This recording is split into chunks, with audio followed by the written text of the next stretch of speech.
Welcome back to another page from the Diary of a Good Girl, a place where I don't have all the answers.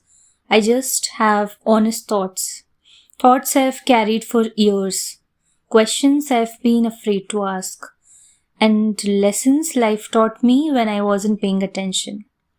Today's page is called The Day I Stopped Chasing. I don't think anyone wakes up one morning and decides to be a chaser. I don't think little girls sit in their classrooms and dream of growing up to overthink. No one imagines themselves staring at a phone screen, wondering if they should wait 10 minutes before replying. It happens slowly. So slowly that you don't even notice it. At first, it's harmless. You care about someone, you miss them, you want to hear about their day, you want them to know they matter. And that's beautiful. That's human. The problem starts when caring turns into chasing. And the funny thing is, when you are in the middle of it, you don't even realize you are doing it. You call it love. You call it loyalty. You call it patience. You call it understanding. Anything except what is actually is. Because admitting you are chasing someone means admitting they aren't walking beside you. And that hurts. For a long time, I thought I was just a person who loved deeply. Maybe I do. But if I'm honest, there were moments when it wasn't love anymore. It was fear. Fear of being forgotten. Fear of being replaced. Fear of discovering that someone I had built a whole future around could continue their life without me. I didn't chase because I was weak. I chased because I cared. But caring without boundaries can become self-abandonment. And nobody tells you that. Nobody tells you how easy it is to slowly disappear from your own life while trying to stay present in someone else's. I remember checking my phone before I checked on myself. I remember measuring my mood by other people's attention. A reply could make my day. Silence could ruin it. Looking back, that's terrifying. To give another human being that much power over your peace. But at the time, it felt normal. Everyone was doing it. Everyone was waiting. Everyone was hoping. Everyone was trying to be chosen. So I did too. I became easier to access than I was to understand.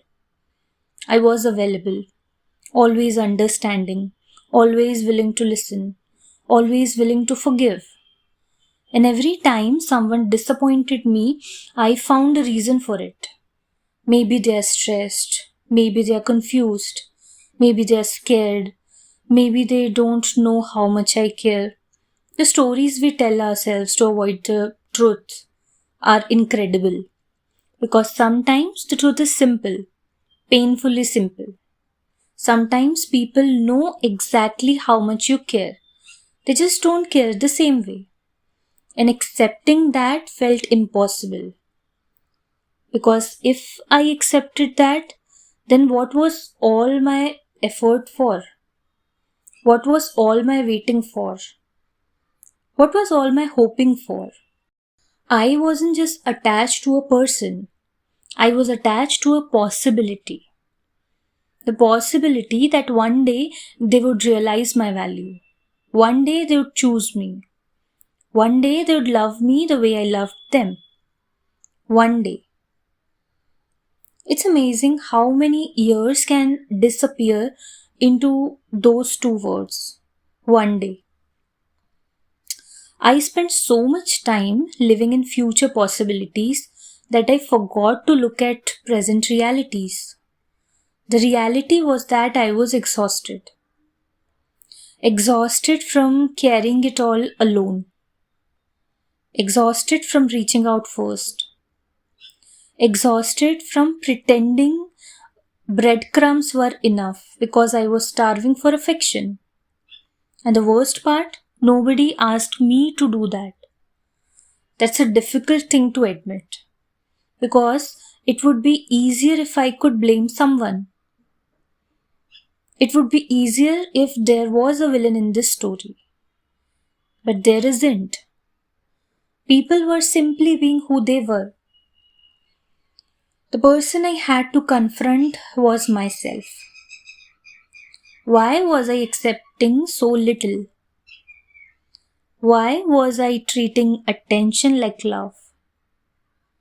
Why was I working so hard for things that should have been freely given? Those questions haunted me, not because I had answers, but because I didn't. I started realizing that I wasn't chasing people. I was chasing validation. I wanted proof that I was enough. Proof that I was lovable.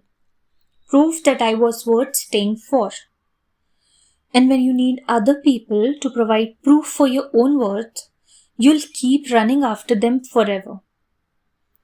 Because no amount of attention is enough to fill a hole that belongs to you. I wish I could tell you there was a single moment that changed everything. There wasn't. No movie scene, no life-changing speech. There was only exhaustion. I was exhausted. A quiet exhaustion that settled into my bones. One day I looked at my life and realized I was spending more energy trying to keep people than becoming the person I wanted to be. And that realization broke my heart because I had dreams, I had goals, I had books I wanted to read, places I wanted to go, versions of myself I wanted to meet.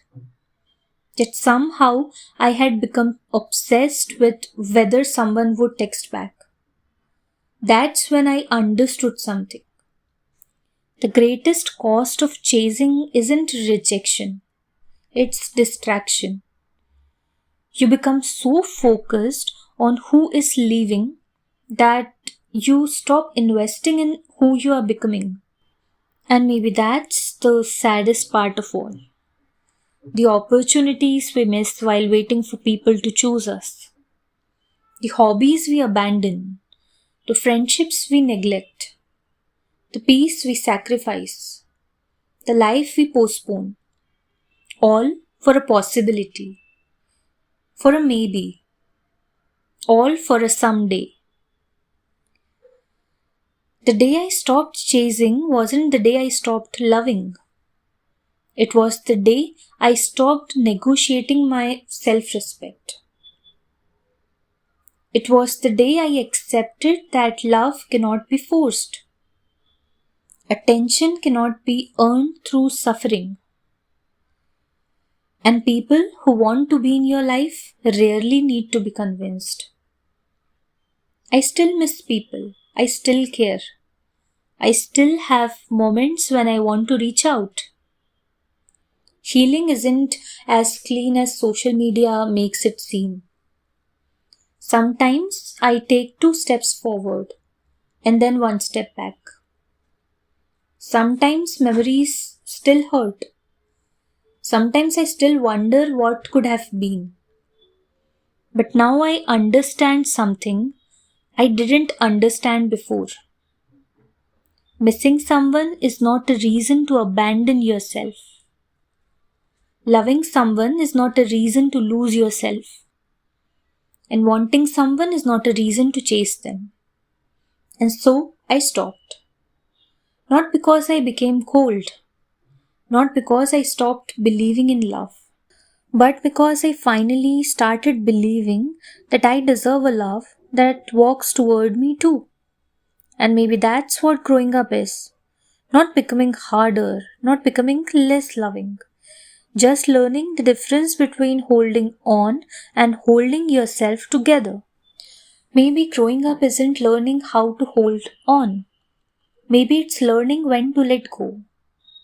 Maybe it's understanding that love should feel like a connection. And maybe the day we stop chasing people who are unsure about us is the day we finally start choosing ourselves. Thank you for spending a few minutes inside my diary today. If this page felt a little too familiar, just know you are not alone. There are so many of us learning the same lessons in different ways. So until next time, take care of your heart and remember, you deserve relationships where you are appreciated, not pursued only when convenient. This has been another page from the Diary of a Good Girl, writing my way through life. I'll see you on the next page.